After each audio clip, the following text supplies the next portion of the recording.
السلام علیکم دوستانو د نن ورځې موضوع مو د په مشترک ژوند کې د حیواني روابطو درملنه. موږ انسانان چې ژوند کوو دوه ټایپه انسانان موږ لرو. یو هغه انسانان چې روابط جوړوي، روابطو ته کار کوي، او هغه انسانان چې په روابطو کې ټول عمر عکس العمل ښکاره کوي. هغه انسانان چې عکس العمل ښکاره کوي او هغه انسانان چې روابط جوړوي د دوی ترمنځ ډېر فرق شته، خو موږ کولی شو کومک وکړو هغه انسانانو ته چې روابطو کې عکس العملونه ښکاره کوي او جوړونکي نه وي، هغوی ته دا تدریس کړو چې سره کم کولی شي یو جوړونکی کس واوسېږي. اول به د دا دوه انسانانو ترمنځ فرق وکړو. عموما د انسان او د حیوان ترمنځ فرق په دې کې دی چې انسانان منطق لري او حیوانات منطق نه لري. مثلا منطق څخه زموږ هدف څه دی؟ یو انسان کولی شي د راتلونکي په اړه فکر وکړي، د خپل ښه او بد په باره کې فکر وکړي. یو انسان کولی شي فکر وکړي چې زه به په راتلونکي هفته کې دا کارونه وکړم، زه به په راتلونکي میاشت کې دا کارونه وکړم، زه به په 4 کاله کې دا ډیګري واخلم، زه به هغه ماسټري واخلم. لیکن حیوانان دا فکرونه نه لري. حیوانان اصلا دا اړوند فکر نه لري. موږ کله حیوان ته ګورو هیڅ وخت دا نسو ویلی چې دا حیوان به د راتلونکي په اړه فکر کوي. حیوانات چې کله خپل صاحب ویني او یا هم ډوډۍ ویني عکس العمل ښکاره کوي. یعنې د حیوان ټول ژوند عکس العمل دی. فکر، اندیشه، څه لاسته راوړل دا شان حیوانان نه لري. نو کله چې تاسو حیوان خپل صاحب وویني، ورسغلي خپل صاحب پیژني او عکس العمل ښکاره کوي. او بل حیوانات مثلا ډوډۍ ویني، ځي ډوډۍ خوري، فکر نه کوي چې دا ډوډۍ زه خورم دا کوم کوالټي لري، څنګه کولی شم د دې کوالټي ورسمه کړم، څنګه کولی شم داسې شی ځان ته لاسته راوړم. دا افکار حیوانات نه لري. نو کله چې موږ روابطو ته راځو، موږ انسانان باید کوشش وکړو چې انسان واوسېږو. تر ټولو بارزښتترین او مهمترین شی چې په روابطو کې دی هغه انسان اوسېدل دی، نه عکس العمل ښکاره کوونکی. هغه انسانان چې د عمل په مقابل کې دستي عکس العمل ښکاره کوي، هغوی خپل د مغز د هغه بخش څخه کار اخلي. زموږ مغز دوه ځایونه لري. یو ځای دا دی چې تاسو د انسان په رقم فکر وکړئ، د انسانیت څخه کار واخلي، او یو هغه دی چې د حیوانیت څخه کار اخلي. ما په پښتنو کې یا مثلا په افغانانو کې په عموما په انسانانو کې چې موږ مثلا په دنیا کې ژوند کوو هغه فرق نه کوي که موږ په اسیا کې ژوند کوو، که موږ په امریکا کې ژوند کوو، موږ امریکایي یو، اسیایي، اروپایي، ټول انسانان عموما یو شی لري چې د روابطو په منیج کې مشکلات دي. په دې خاطر دغه پوهنځیان یې منځته راغلي، روانشناسي منځته راغلل، د کورنۍ روانشناسي سمې مطلب دی. نو دا د انسانانو هغه فطرت چې کوم انسانان لري دوه ډوله لري. یو هغه حیواني خاصیتونه هم په انسانانو کې شته او خپل انساني خاصیتونه هم شته. نو موږ باید ډېر کوشش وکړو چې د چی څه کار واخلو، خپل د انساني خاصیتونو څخه، نه خپل د وحشي عکس العمل ښکاره کړو وحشي څه.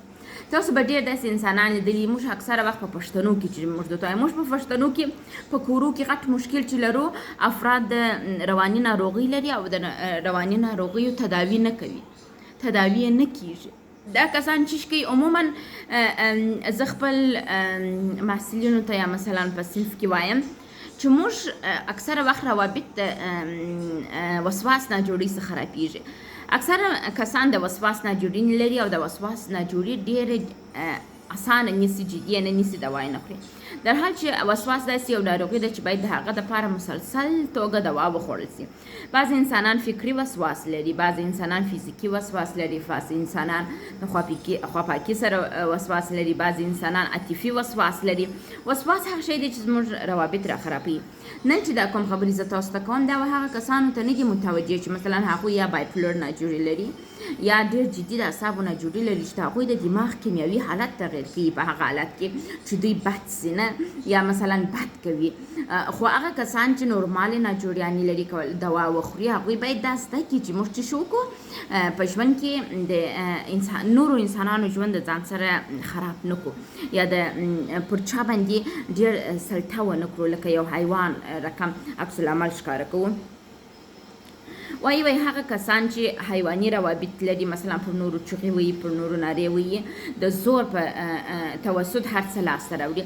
اوس موږ په بعض کورو کې یو خواښې وي، نو خواښې ومژور ته وایي پر 3 بجې به راکښېنې، چای به دمه، کور به جارو کوې، صافه به کوې، دا کارونه به کوې، دا زما قوانین دي، زه یې نه ایسته کوم. ولې دا انسانه ده، دا انسان باید خپل د ځان سره فکر وکړي چې زه پر 2 بجې راکښېنم، پر 2 بجې خپل کارونه کوم، نه چې یو بل نفر راځي تا ته په کور کې دا درښیي چې ته دا ګیلاس پر دا وخت پرېوله. دا انساني روابط نه دي او انساني روابط پر دا باندې نه دي ولاړ. ګورئ موږ نجلۍ واده کو ډېر ژر ناجوړه سي، ډېر ژر په اعصابو ناجوړي اخته سي. علت یې څه وي؟ ځکه چې دا په دا کور کې د وسواس ناجوړان یي. کله چې دا نجلۍ د سالم کورنۍ سره وسواسیانو ته ودیږي، نو هغه پر اعصابو ټیټ کېږي، بد تاثیر کوي. دا څه رقم انسانان دي، دا څه رقم څه دي چې زه ورسره مخ کېږم. عموما یو شی چې د میړو د معاینې په مابینځ کې منځته راځي، یا میړه یا معاینه د عکس العمل ښکاره کولو عادت لري د کوچنیوالي سره.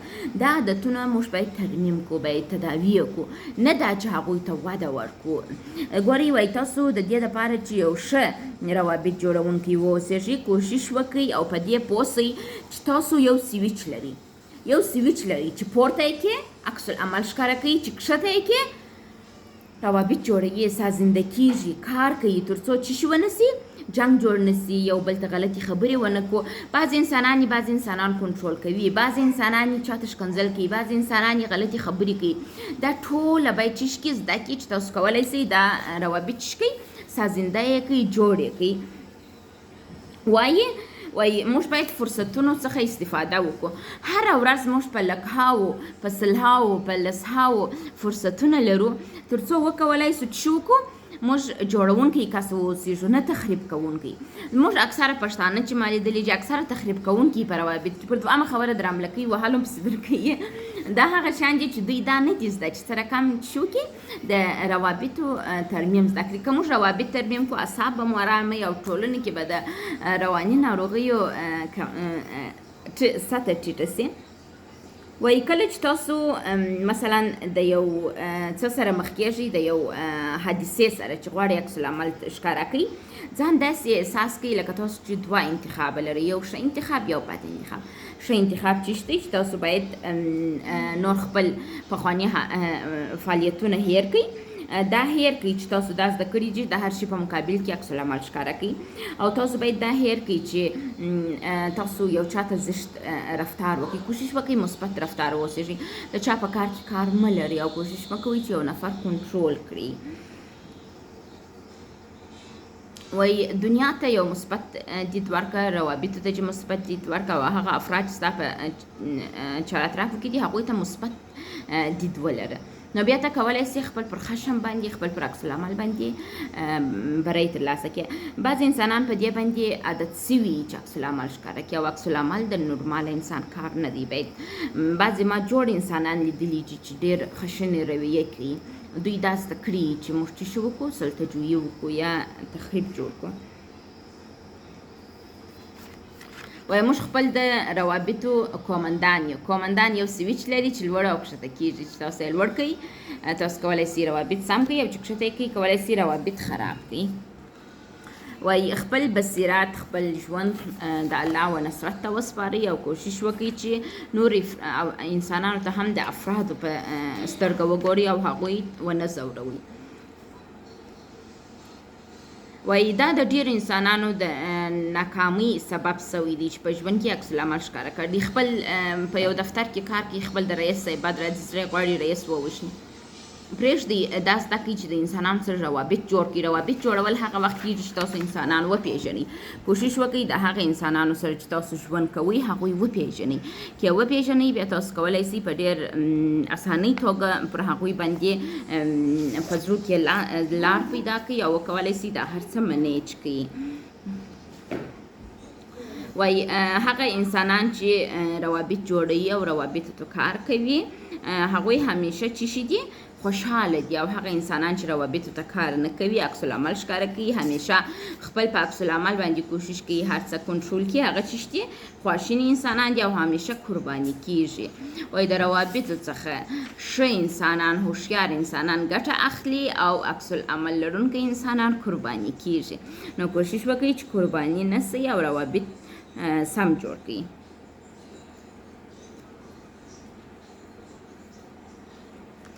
وای تاسو باید په دې پوه سئ چې روابط سره کم جوړ کړو. روابط تاسو هغه وخت جوړ کولی سئ چې د انسانانو سره خبرې وکړئ، د انسانانو خوی خاصیتونه ځان ته معلوم کړئ او عکس العمل ښکاره نه کړئ. زه هم یو وخت داسې کس وم چې عکس العمل مې ښکاره کوي، اوس یې ډېر نه ښکاره کوم ځکه چې ما مطالعه وکړه، درس مې وویلي، دا مې زده کړل چې څنګه خپل ځان کنټرول کړم. نو تاسو هم کولی سئ خپل ځان کنټرول کړئ او د حیوانانو په رقم رویه ونه کړئ. بل انسان مه کنټرول کوئ چې ستاسو تر لاس لاندې. تاسو د دې دپاره چې ښه کس واوسېږئ، اول د هغه چا سره شروع کړئ چې ستاسو تر لاس لاندې انسانان دي، د هغوی سره منظم رفتار وکړئ تر څو ستاسو سره هم چې وسي منظم رفتار وسي.